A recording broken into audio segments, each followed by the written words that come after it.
క్రీస్తునందున్న ప్రియులకు ప్రేమతో వందనాలు తెలియజేయుచున్నాను. జూలై నెల 7వ తేదీ 2024. ఈరోజు దేవుడు మనకు చేస్తున్న వాగ్దానం ఏమిటనగా, కీర్తనల గ్రంథము 34వ కీర్తన 4వ చరణం. నేను యెహోవా యొద్ద విచారణ చేయగా ఆయన నాకు ఉత్తరమిచ్చెను.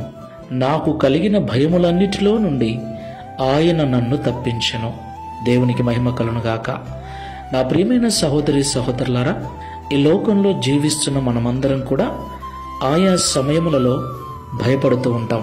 సమస్యలు మనల్ని చుట్టుకున్నప్పుడు, అనారోగ్య పరిస్థితులు ఎదురైనప్పుడు, ఆర్థికపరమైన ఇబ్బందులు ఎదురైనప్పుడు, అప్పుల సమస్యలు ఎదుర్కోవలసి వచ్చినప్పుడు, అలాగే పిల్లల భవిష్యత్తు నిమిత్తమై, కుటుంబ పోషణ నిమిత్తమై అనేక సమయాలలో అనేకమైన వాటి విషయాలలో భయం కలిగి ఉంటాం.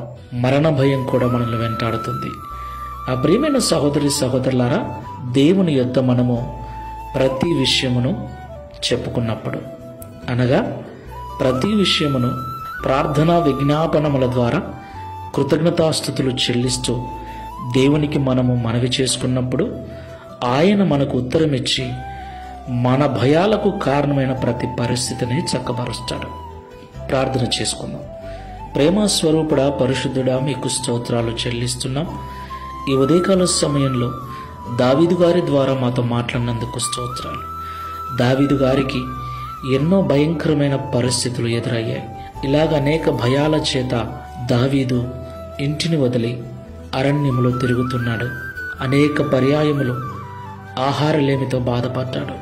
ఎన్నో రకాల భయాల చేత దావీదు ఉన్నప్పుడు, ప్రతి విషయాన్ని నీ సన్నిధిలో మొరపెట్టినప్పుడు, నీకు మనవి చేసినప్పుడు, దావీదు మనవి ఆలకించి దావీదుకు కలిగిన భయాలన్నిటి నుంచి విడిపించిన దేవుడవు, నెమ్మదినిచ్చిన దేవుడవు, నీకు స్తోత్రాలు.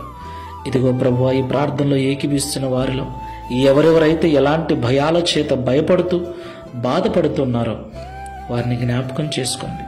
ప్రార్థనాపూర్వకంగా ప్రతి పరిస్థితిని నీకు చెప్పుకొనుచు నీ ద్వారా విడిపించబడి నెమ్మదిగా జీవించే కృపను అనుగ్రహించమని, తద్వారా దావీదు వలె మేమును అనేకులకు సాక్ష్యం ఇచ్చినట్లుగా సహాయము చేయమని యేసు నామములో ప్రార్థిస్తున్నాము తండ్రి. Amen. Praise the lord. God bless you.